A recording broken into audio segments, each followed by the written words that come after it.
all of a sudden you're not getting the sale when somebody else is. Why? Price is not always the answer, right? You need to understand what happened. And so a case in point, working with a large HVAC company, and what we found, the company told me, our clients love us. Great. Then let me talk to them. And so I did. And they were right. They were loved.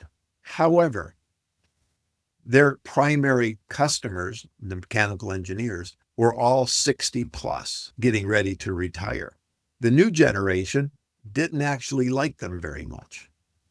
Why? Because they didn't have any environmentally friendly products. The competition was now offering not only environmentally friendly products, they were offering package deals that my client was not.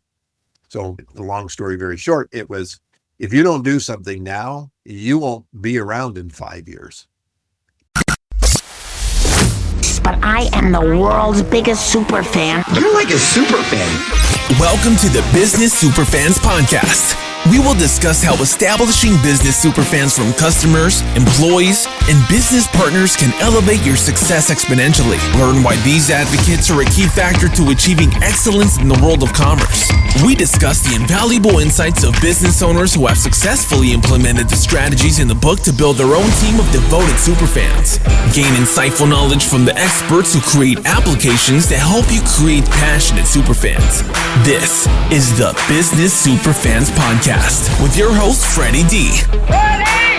Ready!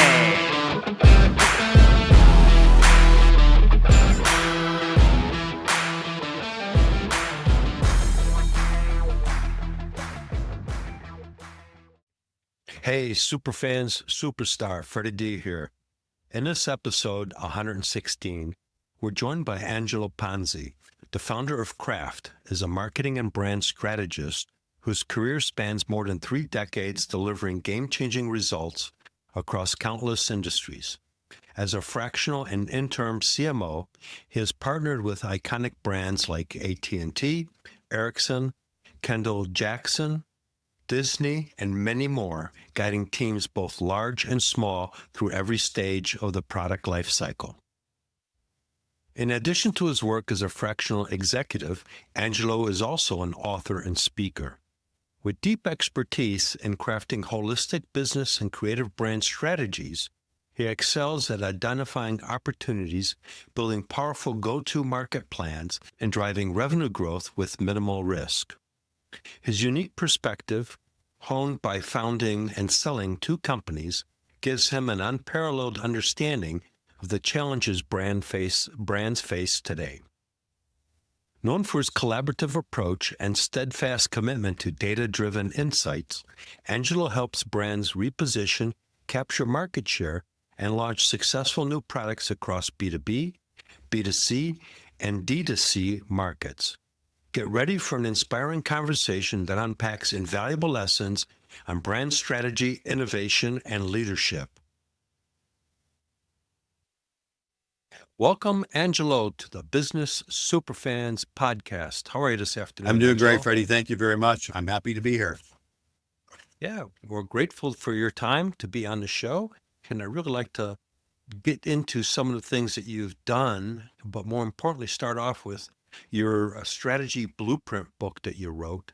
And how does that impact businesses and what's that about? So what's the backstory to the story that led you up to writing the book? Sure. So in my world as a fractional chief marketing officer, focus on the strategic side of marketing. I don't even think about the tactical stuff. I want to understand the market. I want to understand your customers, your prospects, your competition. I need to understand those nuances. I need to understand internally how your team thinks so I could match it up with how the market actually thinks and to look for gaps and opportunities. And then utilizing this data. So I have a market research background. And so everything is fact-based for me. Basically, let's get out of the boardroom, quit talking to yourselves. I can give you a bunch of case studies on why that doesn't work. And You're drinking your own Kool-Aid. oh my, yeah, exactly. And sometimes we know what happens when you drink in those situations when you drink the Kool-Aid. And I use that information to help define messaging and positioning, and then also to help build revenue growth plans. And then eventually in the plans, of course, there's tactical stuff. And that's another whole bailiwick.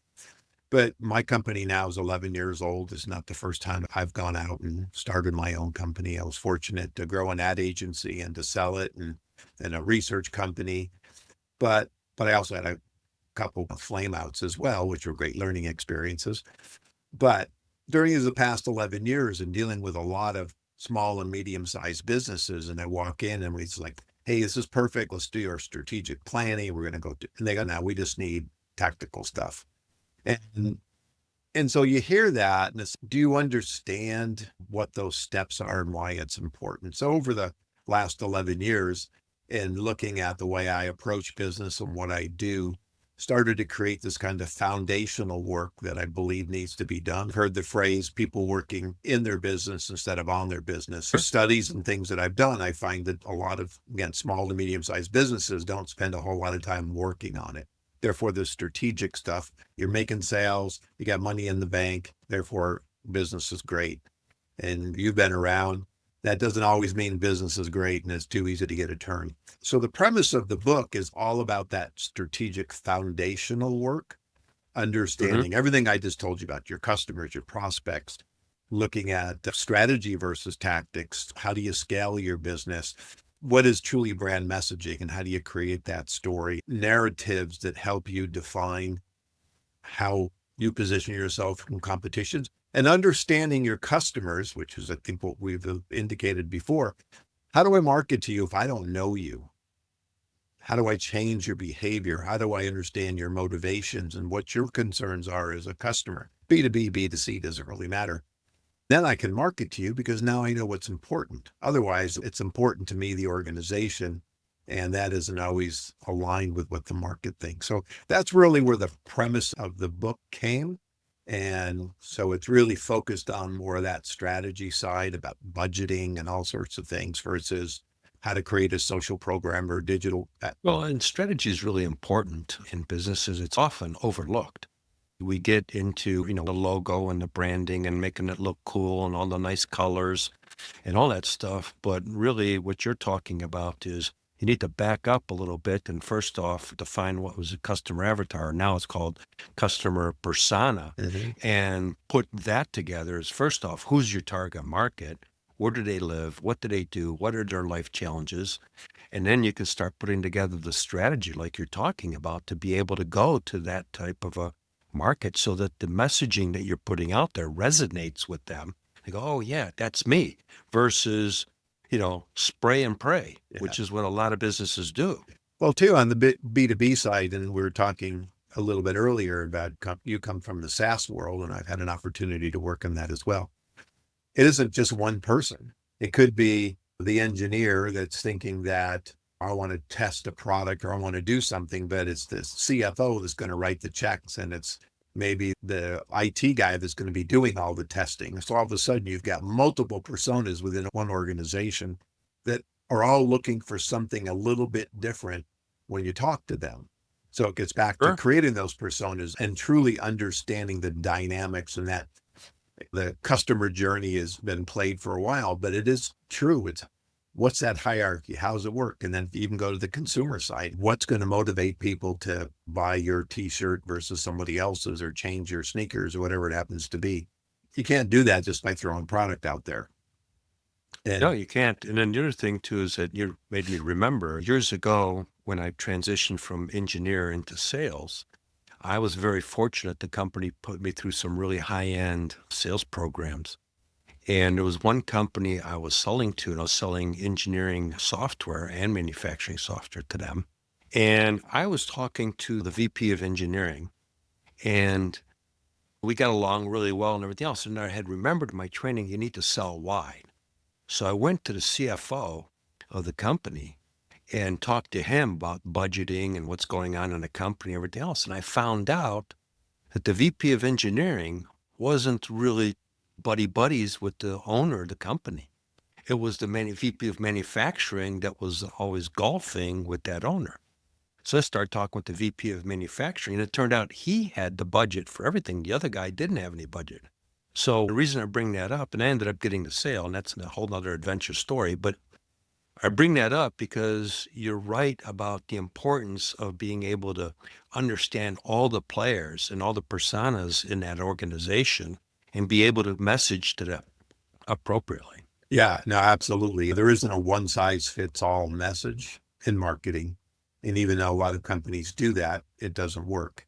And so you've got to understand what's relevant and important to your audience and how do you become relevant in their world.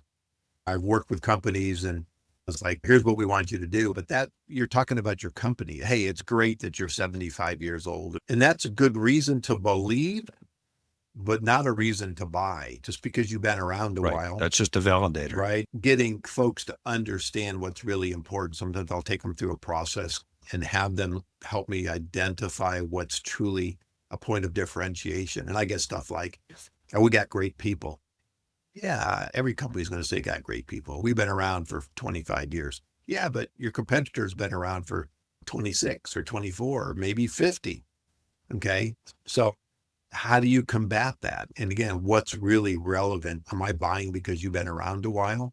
We have that old saying, right? Many years ago, if you buy IBM, you won't get fired kind of thing. Yeah, I remember that. Yeah, that doesn't necessarily apply now. So No, there's a lot of value different ball proposition. games. Yeah, I think companies lose sight of that because again, especially small companies, they fall in love with their product or their service and everybody in the world wants to buy it. And that isn't always true. And again, there's a lot of statistics about startups and failures and things like that. And a lot of times it's just they didn't listen to the market or didn't do enough research, which I've also found. I've done some mentoring at some of the universities and some of these startups. And I remember asking him, did you do some research to validate your idea? And they go, oh, yeah. I talked to my mom and my dad and my sister and my cousin. They all loved it. Yeah, of course they did. My ideas too, but they didn't always work. It was face plant. Yeah. So, but you bring up a great point because you really think back of, we've been both around the block a couple of times, how many businesses that were big. You mentioned IBM, Digital Equipment Corporation was huge back in the day. Yep.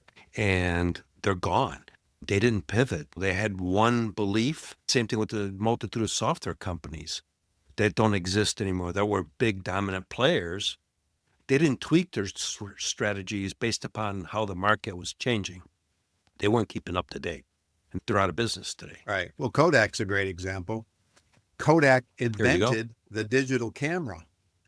When you research it a little bit, I think the lines I found very interesting is people saying, nobody's going to want to look at pictures on their television. Blockbuster. Yeah. Blockbuster had a chance to buy not only Netflix, but Redbox. And their comment is nobody wants to wait for a movie to come in their mail.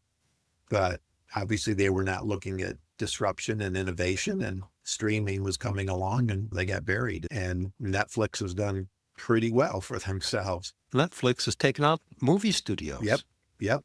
I used to be an avid moviegoer. Now I have to think twice. Is okay, if I wait, it'll be on TV within 3 months or less. And do I really need to go spend $40 to go to the movies? Exactly. Right. I call it keeping your fingers on the pulse of what's going on.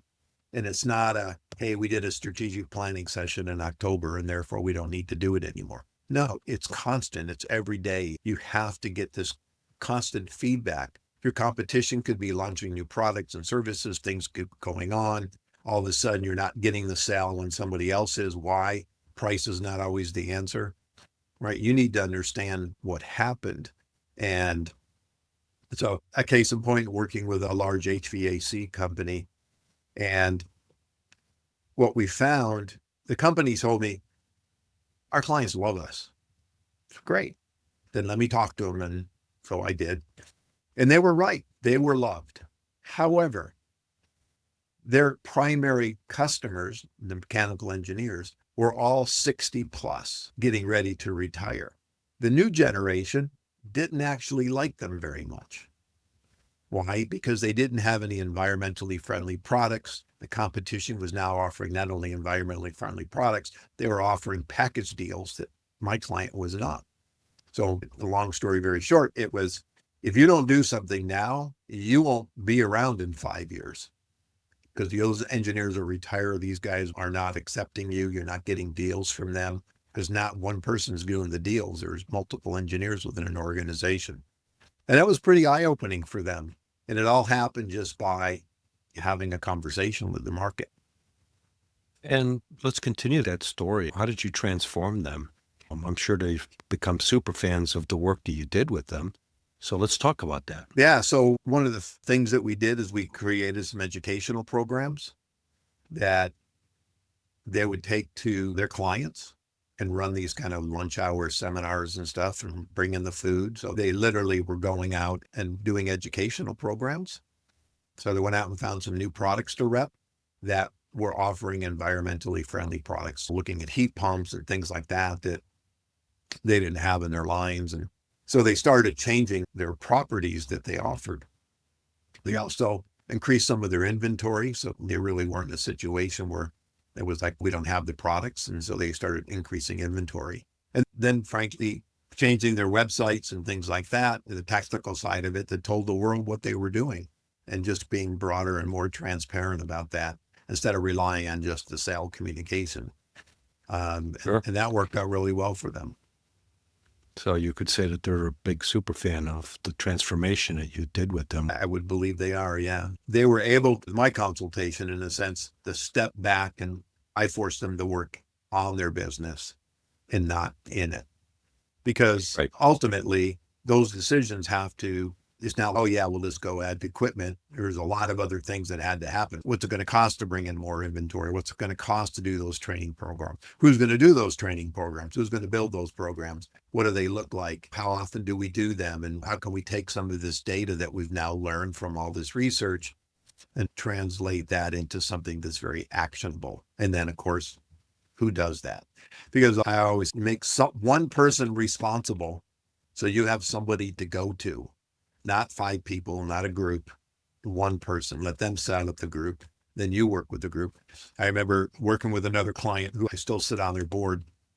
And I was also working with sales and marketing at the same time. And so I went to the first sales meeting that I had gone to. And it was like, okay, Freddie, how'd you do this week? Did you have a chance to get out and talk to some clients? No, I was kind of busy and putting out some paperwork. I really didn't make any sales calls this week. Okay, you get back out there next week, and did it again. It was like they're letting people off the hook.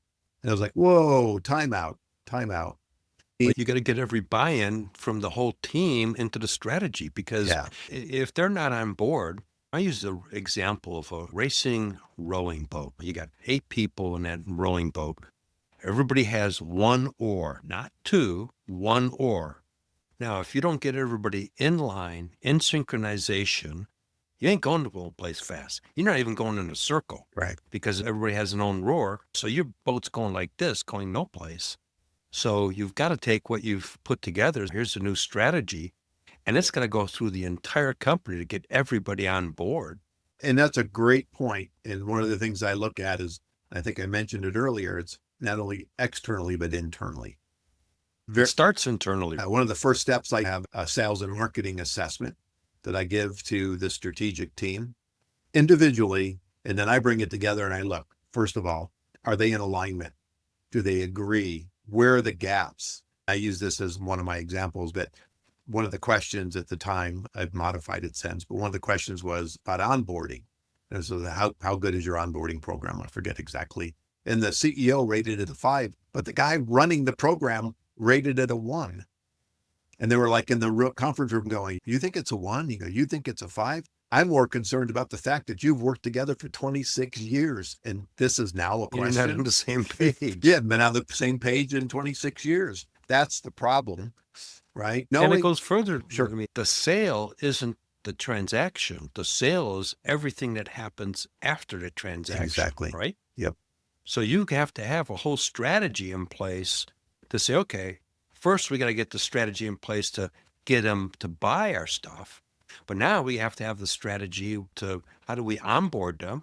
And more importantly, how do we really transform them into brand advocates, or what I prefer to call business superfans, who are now promoting your business. So you're maximizing your marketing dollars and you create long-term customers. Yeah, exactly. Well said. That's a great example. Another one that I've used in the past is we're sitting in a conference room and we're doing a little raw session, and the CEO turns to the head of sales and says, "What's your wish today? What do you want?" "I want $1 million order." People clap in. And I went, "Time out. Mr. Inventory Manager, do you have the inventory to fulfill this?" "No." "How long would it take you?" "Oh, it's going to take us 6 weeks to get the inventory." "Okay."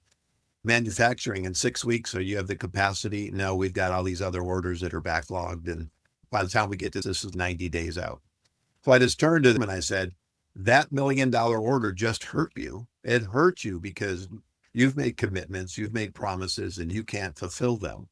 So not every business is good business, and you have to understand, and you made this point earlier, the dynamics within the organization. People have to understand their roles and their contribution to the whole. They're not just the accounting person. They're not just a salesperson. They're part of that team, has to work together. And if you don't know all these different pieces, or you don't have the systems to make that happen, there's potential bigger issues than just making a sale. Sure. And that's why I go back with the rowing team. You got to get everybody in sync of what the strategy is, what the mission is. Otherwise, you're not going anywhere. And perfect example there, Angelo, was the fact that everybody looks at the sale number, but what all happens on the back end of that, and which is what we talked earlier, that's how you really create super fans, is be able to deliver. Getting the paperwork is the easy part. Getting the contract signed, that's duck soup. It's everything that happens after that is what I keep emphasizing to people is that's the sale. That's the most important part, because people will forget what you did.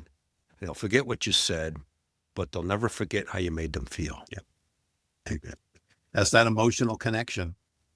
I use a technique called laddering, and I really look at functional attributes of the product, let's say, and then I ladder it up to the emotional connection, because ultimately that's how I made this person feel, right? Safe, secure. I made a good decision. I'm not going to get fired tomorrow because I bought this product. It's not an easy process, but to make those connections and then understand from a marketing and a sales standpoint, how do you take that now and get face to face with somebody and make sure they understand that communication? If you look at an hourglass, that sales in the middle and everything else happens on top and happens in the bottom. But there's one instant when that signature gets done, and then everything else after is having a baby. I remember telling my wife, it's not the 9 months, it's the rest of our lives. Right. It's exactly correct. That's a very good analogy, because, yeah, it's that continued relationship with the customer. In a previous business, I had a relationship with the customer. We had a big transaction. It ended up helping me being close to $1 million worth of revenue in one deal, one customer.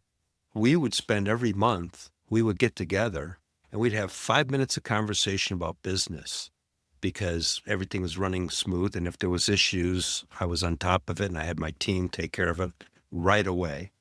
We would spend 10, 15 minutes just socializing. Where were you going on vacation? What are you doing for the next month? All that stuff, because that's the feel good part. Right. And there was a trust that they had with us that if there was an issue, we'd take care of it just like that. And there was the stress level was, there's a hiccup, no big deal. Freddie D will get it taken care of. And I did, and that was it. So you're absolutely correct, is that whole aspect of the whole engagement of the team and in getting the team on board. And then that transcends to the whole customer journey. Yeah, absolutely. So let's get into some of the other things that you do. We're talking a little bit about strategy. Let's get into things that business people overlook, and that's competitive analysis. Mm-hmm. Because that is critical to really understand what your competition's doing, how they operating, and how do you compete and how do you stack up to them? Yeah, one of the biggest frustrations on my side is, as I mentioned earlier, companies think of their competitive analysis as a one and done for the year. And to me, it's an ongoing process, because there's an ebb and flow of outside influences, not only from the competition. It could be interest rates, it could be politics, it could be weather. All these different influences can affect your business. And by not paying attention to the competition, understanding the products that they're selling and how you match up and where the points of difference, and just having this collection process of information. There is an ebook on my website that's about running a competitive intelligence program. And the reason I put it together is this very topic is because, then we wouldn't talk about competitors for another year. And meantime, I'm going, what's the data? What have you collected in the last 30 days so we can look at it? And so having one person in charge of being that collector and synthesizer of that information and then putting it out to management really helps because, again, you just don't know what's going on with your competitors if you're not paying attention to them. And we've probably all been in situations, and I know I have, when you turn around and find out that they're right behind you, and meantime, you thought they were down a different road than you, and they're watching you. I always look at it, they're watching you. And if you're not watching them, you're doing yourself a disservice. And so it's extremely important to understand, not only from a product standpoint, but from a messaging standpoint. And did they change their message? How are they positioning themselves? Why is that different? How do your customers think of them versus you? One of the questions I like to ask is, how do you think you're perceived by your customers? Then I go out and I talk to their customers and say, what do you think of this organization? And if they don't align, and your competitors line better than you do, then you've got an issue that you need to deal with. Sure. How do you change that? Back to the HVAC company. They thought X, Y, and Z, and it turned out to be they were missing a lot of opportunity because they just weren't thought of as an environmentally friendly product or solution. So I always encourage companies that get a program, get your benchmark, and have some kind of cadence to it where you're out collecting data. Again, whether it's messaging or whether it's product, or whether it's pricing, you should have an ongoing and steady program that gets reviewed, whether it's once a month or once a quarter at a minimum, so you can make adjustments to your efforts. Sure, it's very important to review and tweak. I mean, you've always got to be tweaking. I have a buddy of mine that used to be an airline pilot for one of the commercial airlines. And we would talk and he says, do you understand there's technology in here that is always tweaking the airplane based upon the wind velocity, the weather conditions, and everything else? He goes, if that wasn't there, we would never get to the destination.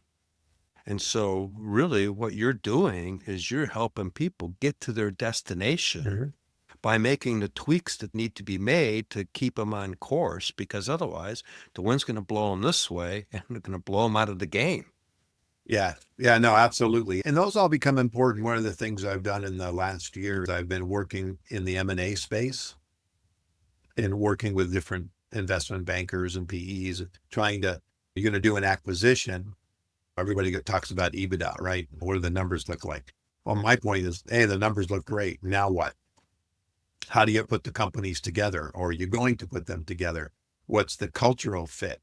What's going on with the employees? Are they all feeling threatened? Are you going to lose your top people because they're afraid based on what you're doing?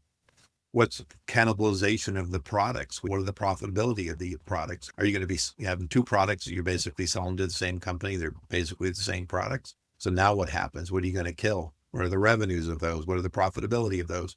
And really getting involved and helping companies really dissect all of that and saying, yes, the numbers look good, but here's what happens. Here's what the market looks like. Here's the dynamics. Here's how you're going to grow. By the way, this company you're buying pretty saturated into this marketplace because of their competition. You're not going to get that much more share out of that.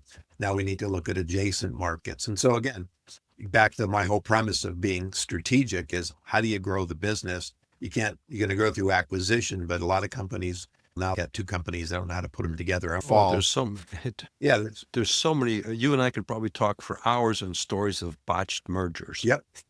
And top people disappeared. I went through several in the SaaS world. I went through several acquisitions, and even though I was top sales guys, I got the plaques and all that stuff. The acquiring company is in charge of the acquired company. So their team is going to be the preferred team. Doesn't matter who you are or what you are, because it's just the dynamics of how it's been done, and it is still done today from that perspective. And they're not taking the time to really analyze the whole equation. They're looking at the numbers. They're looking at it superficially, I'll word it, which is probably an accurate word. And they look, this will make sense. We're going to do this, a good profit, blah, blah, blah, done. and it comes a train wreck. It's amazing how many train wreck acquisitions take place regularly. Yeah. It's funny. My last corporate job, the recruiter came to me, and I was just coming off of working after I sold my company. The company I worked for or bought me, put us together. So they didn't merge us. They kept us separate along with one of my partners. So for 8 years, we basically had to run our own company. Then they decided to absorb us. And so that's when I said, okay, I don't want to be absorbed. I went from being the number 2 guy in a 25-person firm. I would have been one of 750 people. And that's not what I wanted in life. So I went and took a corporate job. And the recruiter was like, it's a small company. It's been around for 30 years. There's some options, opportunities for you, and blah, blah, blah. So I took the job. 6 months later, they sell it. And I, of course, had no options or anything. And the company that bought us, so it was a evidence-based research company, which is really just fascinating considering I come from a traditional research world where we're talking to customers. They didn't ever talk to customers. It was all evidence-based. Anyway, and then a great history, which was really exciting. They worked with Anheuser-Busch, which I had an opportunity to work with, and Purina and all these big name companies. Anyway, this company comes in and buys them because they want our process and our government side of the business. So we had 2 sides, commercial and government, and I'm on the commercial side. So this company comes in, buys us, and over the course of the next 2 years, I could see my division, the commercial division, shrinking.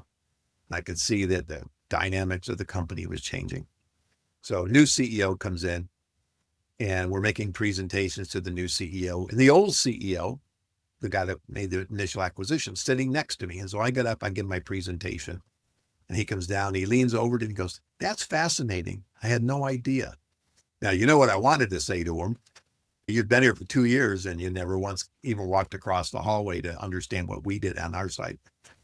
So I'm standing in front of the new CEO making a presentation to the organization. And at the end of his presentation, I raised my hand and said, I didn't see my division up there on the screen. And I watched him panic.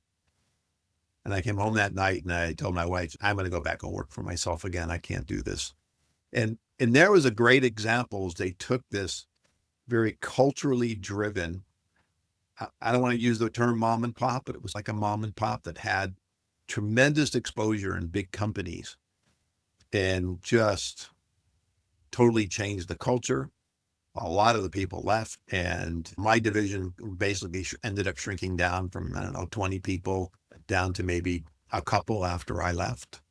And that's just my own personal example of one that worked because we weren't absorbed, and we were absorbed, it didn't work. And then one that got acquired and watched it fall apart. And that's a perfect example of the best way to not create superfans internally. Yeah. Because if you don't have superfans internally, you have zero chance of having superfans externally. Yeah, absolutely. And the superfan, I love that phraseology. Because I tell companies, everybody in the organization needs to understand what the organization is about. They need to be privy to the strategies and stuff like that. Why? Because if you had 10 people, 50 people, 100 people, when they walk out the door at night, they're your brand ambassadors.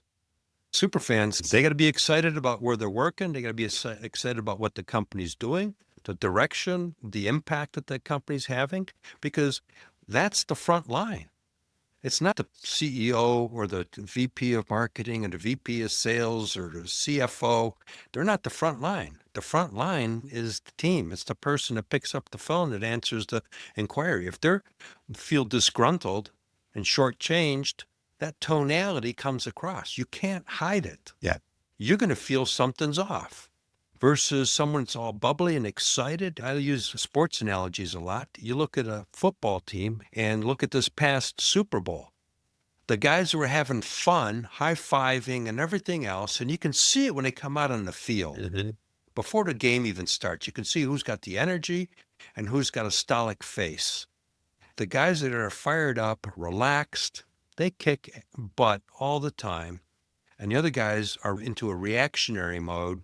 They're frustrated, they're discombobbled, and there you have it. Yeah. And it's true. There's nothing worse than walking down the hallway and asking the accounting manager, what do you think of the new strategies that are going on? And they go, I have no idea what you're talking about, or the HR person or anybody else. They don't have some kind of an idea. One of the early agencies that I worked for, they used to hold a monthly he called it the state of the state. He'd literally stand up, talk to the entire company, talk about new business, talk about business that was won, business that was lost, talking about whatever it happened to be. You always felt like you knew what was going on in the organization, which gave you a great comfort. And because again, you were part of it. You were just not working there. You were part of it. And you felt like it was home and family. When I've had my own businesses, that's the way I run it. I do it now. I have a small team, and I make sure people are involved and they understand that, hey, we just picked up a new account, or hey, we just lost some business, or something happened, or hey, I need everybody to stay late. And nobody complains. Why? Because they understand their contribution and their role. It's unfortunate. Well, they're super fans of what they're doing, of the company that you're leading. That's the bottom line. Yeah. One of the things I learned about management is your job is to empower people and then really help them be successful and then get the heck out of the way. That's exactly right. So as we kind of get closer to the end here, Angelo, any last tips that you want to share to our listeners, things that they should really think about? We didn't talk about this, but I'm happy to do any follow-ups. But get out and talk to your folks. Do some market research. Doesn't have to be expensive. Get out of the boardroom, quit talking to yourselves, and get out there and have conversations with your customers, understand the market and how that can play and help shape. Spend time working on your business and not just in it. And I know it's hard. I even struggle with it, right? Because we get going, but find time to work on it and do some thinking. I have a friend of mine, she literally goes away a couple of weeks a year and just does her strategic work. And those are the areas that I really think people need to focus on and understand, and quit worrying about, I can put marketing out there, I can put tactical. There's branding and brand building, and that takes time. It takes time to build your organization, to build trust and loyalty in the customer base. Hey, we can put out a campaign in the next 15 minutes if we want. Might not be very good, Sure, but we can do it. So I think you got to step back, as you said earlier, and analyze and understand, why didn't it work? What's wrong with our messaging? And what's wrong with our tactics or our execution or our channels? I worked with a company. When I did their analysis, I found that they were investing in 5 vertical markets, equally investing their marketing budget. But 2 of those verticals never yielded any money. That's 40% of their marketing dollars going into a market that never in history yielded any real return on investment. sure. So my recommendation, get rid of them. Yeah. Well, I'm going to emphasize one thing here that you really talked about, talking to your customers. And I'm going to put a twist to that, because really your employees are your customers. Suppliers are your customers. Your contractors are your customers. Your distributors are your customers. Your complementary business is a customer. Your banker is a customer. You need to really treat that whole ecosystem as customers, Mhm. because that's really the difference. I think people overlook that and look at focusing, well, that's my customer, but really everybody's the customer, because if you don't take care of your supplier, your HVAC company, as you mentioned, and you don't have a good relationship with that supplier, don't expect any favors Yeah. anytime soon. It's a great point. It's a great point. So, Angelo, it's been a pleasure. How can people find you? The easiest way is LinkedIn. I'm on LinkedIn. And so if they want to connect with me or check me out, that LinkedIn has a place to go from there to my website. And so you can see all the offerings that I have as free ebooks and some videos. Yeah, you've got marketing competitive course. intelligence, storytelling workshop. So you got some cool Thanks. things. We'll make sure that we put that into the show notes. Yeah. And then the for our book, listeners. and the book actually just came out. So you're one of the first to actually talk about the book. The book just literally that page on the website went up yesterday. Wow, This is really so good fresh. timing. Yeah, there's the book. There's the cover. And Okay. I've been working on it since November. I told somebody today, there's 30 plus years packed in this book. Well, it's one of the things I brought up the fact many times, and I'll bring that up again, is you can learn from somebody's 20, 30, 40-year experience in a week. and really shortcut the process if you really take the time to either read the book, listen to the audio. I usually do both. I usually listen to the audio and still buy the book because there's stuff in the book that the audio talks about and you can't see it through the audio. You got to flip through the pages, right? Yeah. So, Angelo, it's been a pleasure having you on the Business Superfans podcast show. Great conversation, great insight for our listeners, and we definitely would love to have you back on the show down the road. Yeah, I'd be happy to. This has been a lot of fun, and hopefully your listeners get something out of it. Thank you again for your time. All right. Before we wrap, here's your quick debrief. Every conversation focuses on a single pillar of the Superfans framework, 9 road-tested steps that turn a spark of possibility into unstoppable, scalable prosperity. The 9 pillars. S, start, strategic positioning and purpose. U, unite stakeholder synergy. P, propel magnetic messaging. E, elevate every stakeholder experience. R, rally referrals and reputation. S, foster financial fitness. A, automate for exponential leverage. N, nurture lifetime loyalty. S, scale and sustain prosperity. Each episode concludes with a Superfans Success Spark, a practical guest-driven action distilled from today's conversation that you can implement within 24 hours. Follow the 9-episode cycle, apply every spark, and you'll build a proven playbook for turning stakeholders into loyal superfans, accelerating referrals, reputation, and revenue. Here's this episode's Superfan Success Spark. P, promote magnetic messaging. So here's the top insight. How do I market to you if I don't know you? How do I change your behavior if I don't understand your motivations and concerns? Angelo Ponzi. So here's your action to do in 24 hours. Review your website or latest marketing email and check if your messaging speaks directly to your ideal customer's needs and challenges. Instead of just listing your company's features, rewrite one headline or paragraph to address what matters most to your customer.